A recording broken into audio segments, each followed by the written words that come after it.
welcome to our next session in our brief introduction to XBRL's Global Ledger Taxonomy Frameworks series. Our topic this week is Irresistible Identifiers, or Irresistible Identifiers. For the Italians who'd be listening, that which is certainly worth desiring, but perhaps not obtainable. Well, we're going to be talking about what you can obtain with the identifiers of XBRL GL. Beginning, as always, with a very brief review. In our series, we've been speaking thus far about XBRL GL, what it is, helping fulfill that vision of XBRL broadly, of a piece of business data, once it hits any computer anywhere, never needing to be retyped, as it moves in from business transactions or events into an organization, used internally, prepared to be shared with others, and moves out. XBRL GL is a taxonomy framework. It is both an existing taxonomy and how to extend it. It is not general ledger, but it is global ledger, not just accounting, but operations management, external reporting of all kind, and not just limited to accounting numbers or financial information, but also used for qualitative information as well. There are a number of standards out there in accounting space that XBRL GL competes with to a bit. XBRL GL's unique selling proposition is reconciliation, being able to reconcile between book and tax, US and IFRS, any other types of multiple sets of books simultaneously, but of course representing all this information in a generic and holistic fashion. It is a framework based on XBRL, but unlike most XBRL, which is about data fields, individual pieces of data, such as the balance of cash or the who signed the auditor's report, it is the data fields of an ERP system. It is a modular taxonomy anchored by the core module. Every use of XBRL begins with core and then adds on other modules that can provide different functionality. Additional business facts, multi-currency, advanced US and UK or taxonomic accounting, additional tax facts, linkages to end reporting, and others. It is hierarchical. It can be expanded in a standard way using the Global Ledger Taxonomy Framework Technical Architecture document. Speaking of those modules, the core module is the primary home to what we're going to be talking about today, the identifier reference structure that represents the customers, the vendors, the employees, the companies, and the people involved in business. The business module extends it with additional information. And we've been speaking about our building blocks, the account structure, representing general ledger accounts, but also other meanings of accounts as they're known around the world.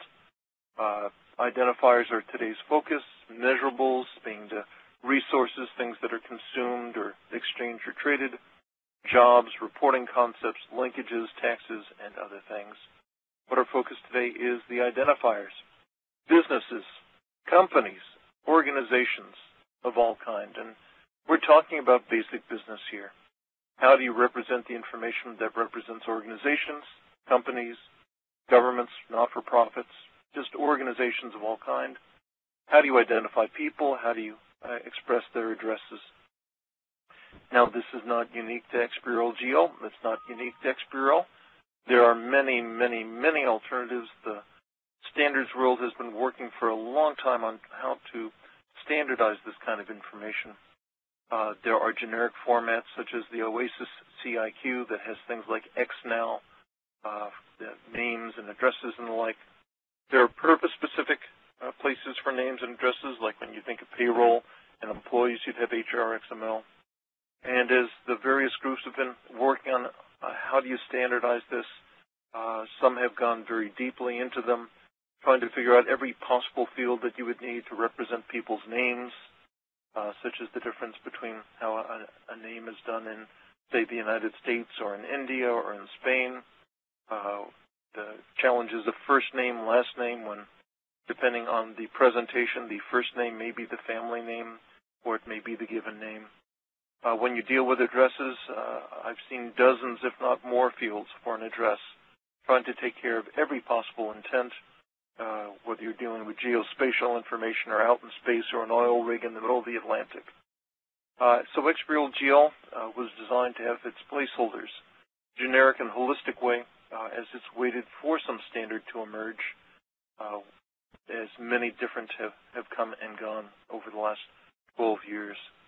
And as it stands, XBRL GL is based on the existing capabilities of ERP systems, because very few existing accounting and operational systems have special storage for geospatial coordinates for addresses. And XBRL GL's goal is to link these disparate systems, but be able to tie back to them. So we have our standard for these.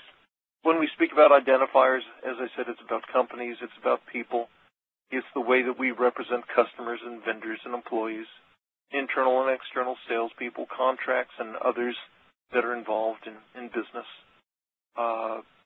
You see that these little codes of C, B, E, I, X, N, and O are enumerations, and if you don't know that word, we'll encourage you to go back to our little 15 minutes on XBRL GL and enumerations. We also standardize the type of organizations, whether it is an organization formally, whether it's an individual or something else. And we have our little hierarchy, our identifier type being the broadest, so that you can say who are all my customers or vendors or employees. Identifier organization type, whether it is this individual organization, the type description, where you can get even more specialized, our categories, which you might think of as, say, the customer category, the vendor category, the employee category. And in these ways, you can build the hierarchy, getting more and more specific. So our identifiers are our organizations and people. And there on the left, you can see some of the basic fields that you'd find and represent. The identifier code being an ID number, your reference code, the reporting entity's way of referring to the company or the person.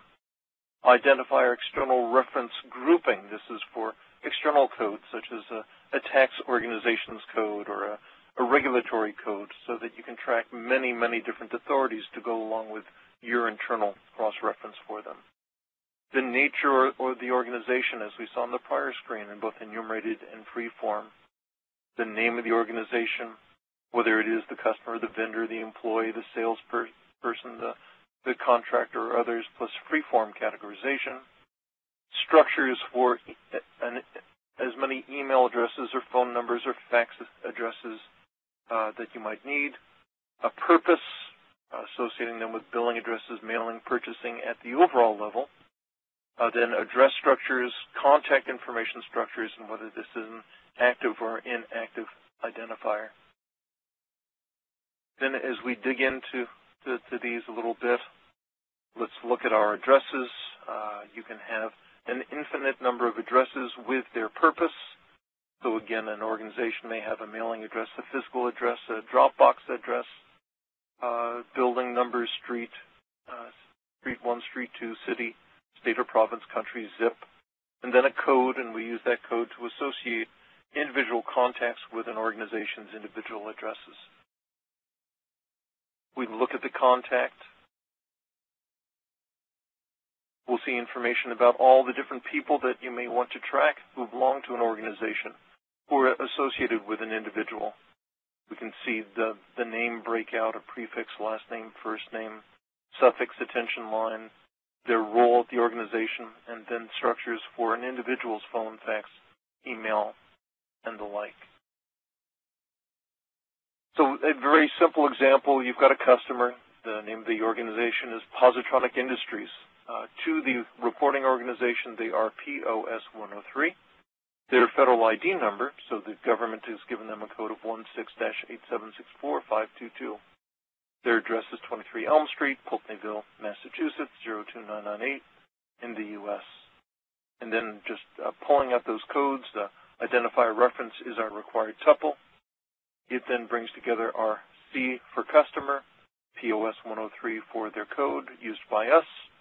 We have an external reference tuple, and we then track their authority code. And there's much more under there so that you can track the specific authority, and the dates is the code, for example. Then we move into our address, and we've got our street, city, state or province, country, zip or postal code. And again, this is what this might look like, again, within XML. So we can keep track of companies, organizations, all the contacts, and just all the different ways that this is used, such as a customer master file, for the information as part of an invoice, any type of operation where you need the various agents that are involved with business transactions and information. Now, we also had a recent session where we spoke about the account building block. So if you didn't have a chance to listen to that, then see the Amazing Accounts foundational section.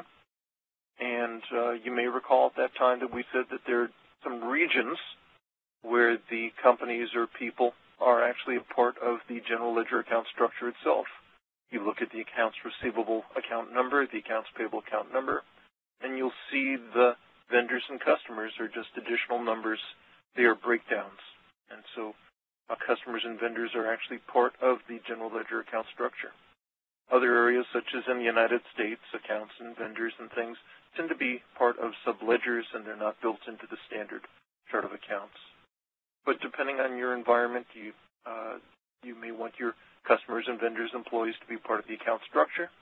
And so all of this detail about those people and companies can work in conjunction with the account structure.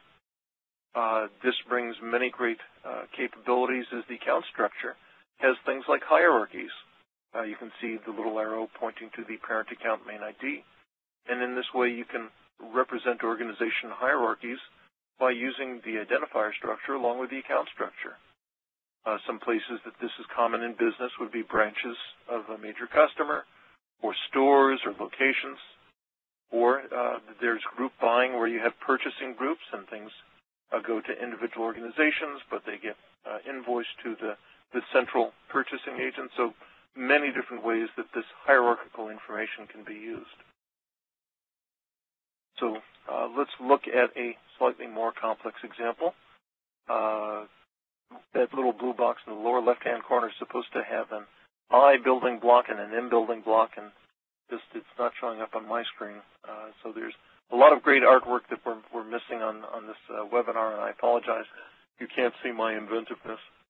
But we think about a bank, and a bank may have many branches, and at those branches we may have different types of accounts, such as the company's checking account and the payroll account, and a different branch may have a different savings account and payroll and maybe some investments. And the irresistible identifiers can be used to track all of these things, bank accounts and branches and individual accounts within a bank. And then we can use the account structure to show the interrelationships of them all. So it's, as with everything else, it's about playing well with others. It's about bringing together the building blocks of XBRL in different ways to be able to represent all the complex information you find in your business environment, whether it's a corporate, a not-for-profit, governmental, or otherwise. We bring the pieces together as we talk about our identifiers. Well, when you need to build an invoice, you're going to have information about your source document. You're going to have lines potentially. And, of course, your customer, your vendor, depending on whether the invoice is coming or going. And we can represent that with XBRL GL. Our identifiers, along with the measurable structure, will let us be able to represent things such as the allowable items or historical items for vendors or items for a customer. And as I said, identifiers plus accounts can let us do default assets or expenses or sales accounts for our customers, vendors, employees, or the interrelationship information that we've just discussed. So we wanted to give you a brief background to let you know about this very important building block. It's about our customers, vendors, employees, salespeople, contractors, and others. It's about the relationship with the account structure where appropriate, for anything that represents an account, and for the interrelationships between them all. And we gave you a few examples. We look forward to sharing more examples of this up on our sample resources at gl.ifix.net, teaching you more about our identifiers and many other structures up at xbrl.org/GL taxonomy, discussing how these might be useful in your environment at the XBRL GL Public Yahoo group. And, of course, if this has brought any specific questions to your mind, feel free to send our chair an email at xbrlgl@xbrl.org. And we hope our session on XBRL GL's in-reloadable identifiers has been helpful to you, and look forward to talking to you in upcoming recording. Thank you for joining us.